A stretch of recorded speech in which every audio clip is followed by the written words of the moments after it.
Okay, we're a little early with Layden, but he's ready if we're ready. So we'll start off with a question there on the left side in the back. Dan Peck, ESPN 106.7 in Auburn. Zach Calzada stepped in last year and performed really well down the stretch after Hayes got hurt. He's transferred to Auburn. He's competing to be the new starting quarterback at Auburn. What can you say about the job Zach did last year, and what is Auburn getting in Zach Calzada? Zach did amazing when he stepped in. It was a crazy thing when he stepped in because, he just got in. So he's done a great job for us last season. He stepped up to the plate. It was rough times, but all of us have rough times. And he showed that commitment to where, hey, I'm going to fight through this. If y'all got my back, I got y'all back. And that's what we did for the rest of that season. And we had a pretty decent, successful season with him. I know Auburn are getting a very competitive, a guy with a strong arm, a guy that you could lean on and depend on when things get tough in situations, as y'all saw in previous games that he's played. He's been done great in clutch moments. So I have all the faith in Zach that Zach is going to be the best Zach can be, and Zach is going to be amazing in whatever he does at that school. Jacques, you have a question? Front row. Just the LSU rivalry over the last few years, and you guys will host them this year. Just your thoughts on playing the Tigers. Oh, it's gonna be a great game playing them. It's always a great feeling, especially when we go to their stadium or when they come to us. It's always a great game. It's always going to be a high, intense game. Everybody is excited for that game, especially when we get on the field. It's just very hype, and you just can't shake the feeling.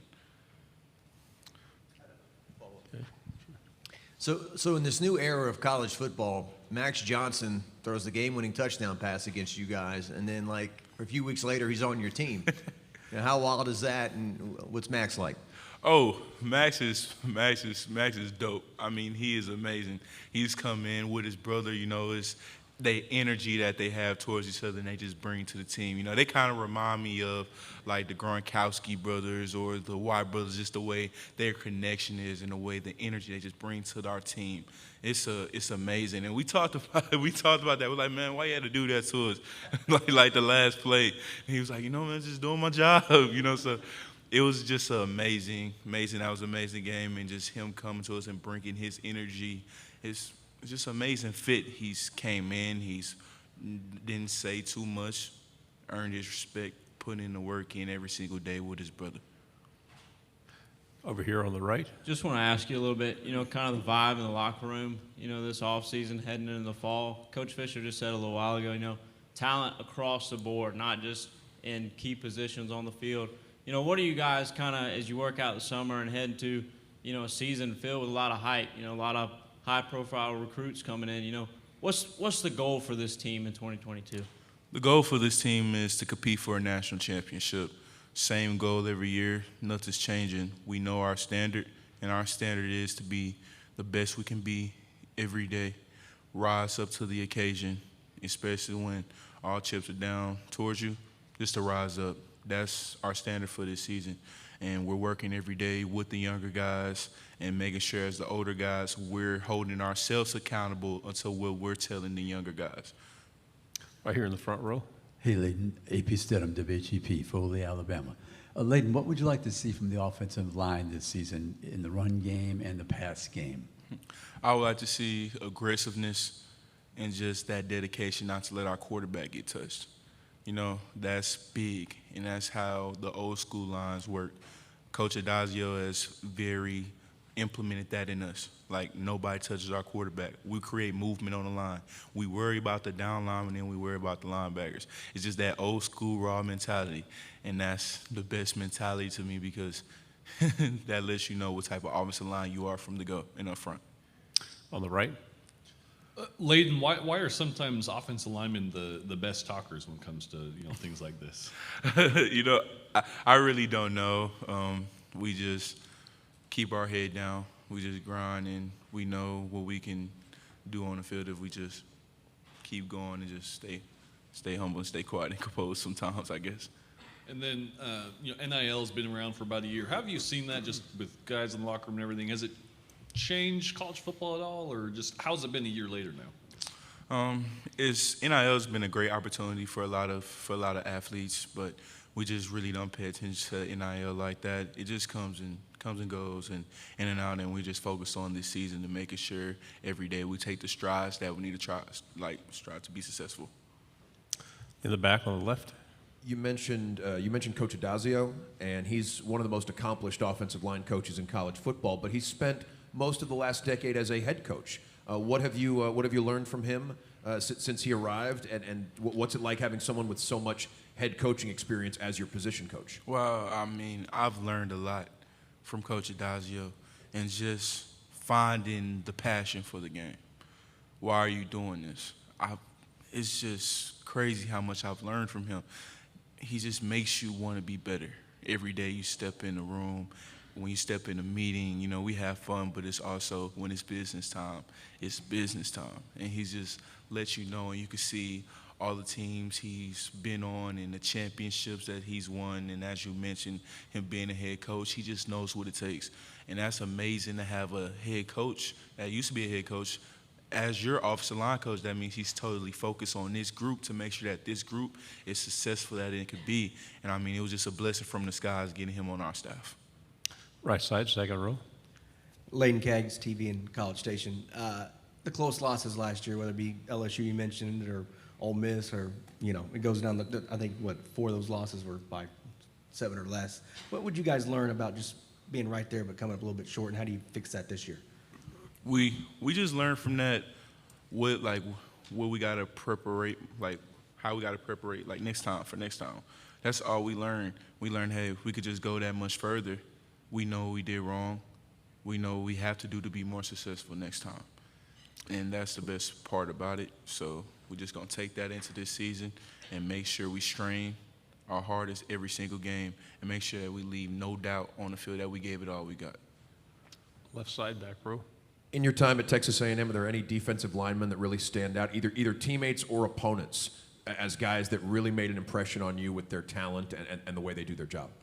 Shamar Turner, he's made a very impact on me since the day he came in, and McKinley Jackson, like, you know, Isaiah Race, them guys on the inside, they've made a great impact on me. I mean, they challenge me every day in practice as I challenge them, and we always step up to the occasion while going against each other.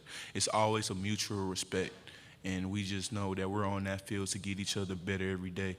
I know they're the best D-line I'm facing, and hopefully it's the same that we're the best O-line that they're facing. And that's what we just got to take that mentality into practice this season.